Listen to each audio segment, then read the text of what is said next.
चलतु आज मुझे शिखेबी निमकी केमती बना जाए।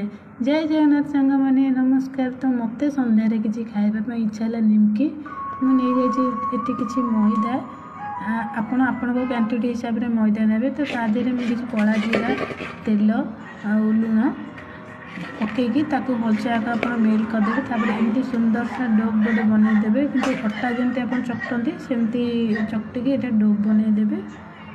ताको आप किसी समय घोड़े रखला एमती गुड़ा आप बनईदे। तापर यही साइज सेप देके आप बेलीदेवे निमकी साइज।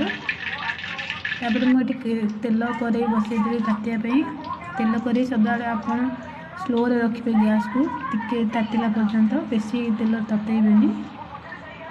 तापर आप निमकी पकईदेवे मझे मझे उल्ट उल्ट पल्ट आप करुवे देखिए निमकीर एमती कलर आसला आपण तेल रू काढ़ीदेवे। थरे आप घरे एमती बनईकी खातु किसी भी एथे कष्ट ना आप सांगे सांगे भी यहाँ बनई पारे। तो जेहेतु मत किसी खावाई इच्छा था ये बनीगला सुंदर निमकी। यदि निमकी भल लगी निश्चय आप कमेंट करें। पूरा खास्ता देखु रोचे। जय जगन्नाथ।